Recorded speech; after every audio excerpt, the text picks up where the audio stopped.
We finally have a client-server application that works, but we don't have any real functionality.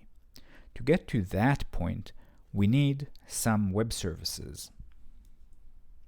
I chose to invoke the Google Web Services from the device code instead of using our server to proxy the calls.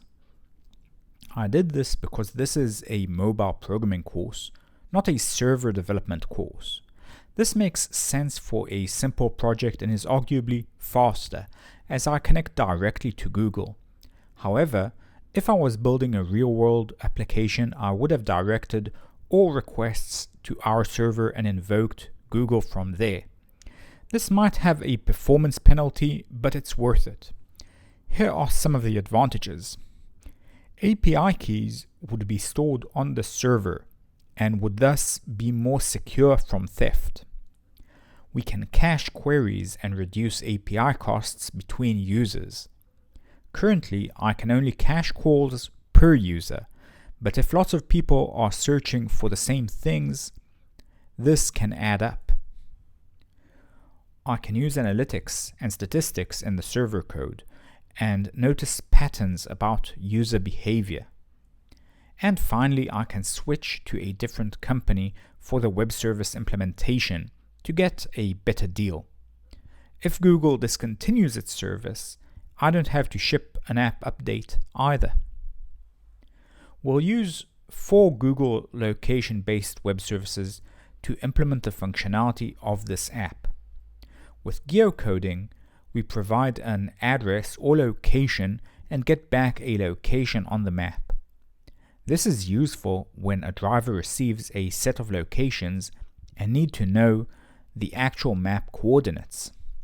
Reverse geocoding is the exact opposite. It provides the name of a given location. This is useful for pointing a pin on the map and naming the location. Directions provides directions, trip time, etc.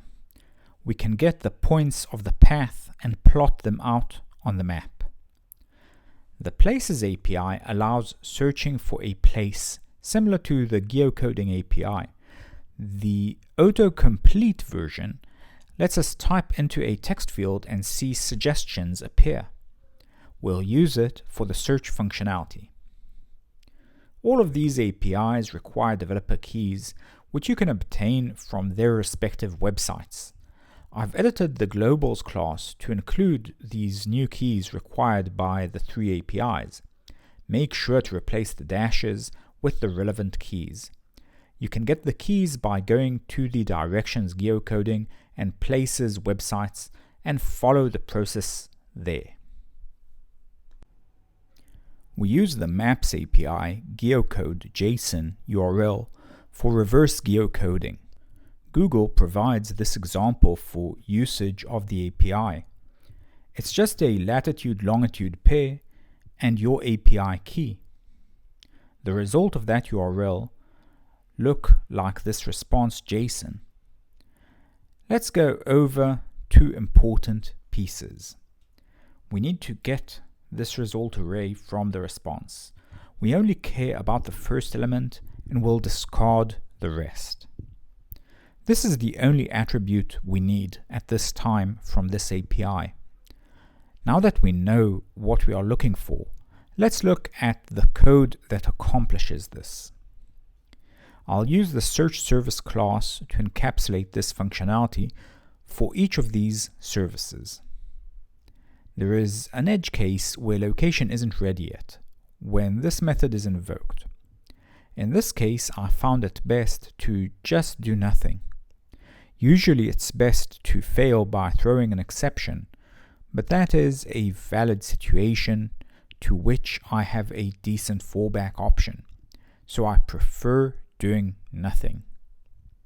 If we send 2 such calls in rapid succession, I only need the last one, so I'm cancelling the previous request. The reverse geocode API latitude long argument determines the location for which we are looking. We get the parsed result as a map containing a hierarchy of objects. The callback is invoked asynchronously when the response arrives. This gets the result list from the JSON and extracts the first element from there. We extract the one attribute we care about, the formatted address entry, and invoke the callback method with this result. The Places Autocomplete API is a bit more challenging, since this API is invoked as a user types. We'll need the ability to cancel a request just as we would with the geocoding calls. Caching is also crucial in this case, so we must cache as much as possible to avoid overuse of the API and performance issues. Let's start by reviewing the API URL and responses. The default sample from Google wasn't very helpful, so I had to read the docs a bit and came up with this URL. The search is relevant to a specific location and radius. Otherwise, it would suggest places from all over the world, which probably doesn't make sense for an Uber-style application. Notice the radius is specified in meters. The input value is the string for which we would like autocomplete suggestions. This request produces this JSON result. All predictions are again within an array, but this time we'll need all of them.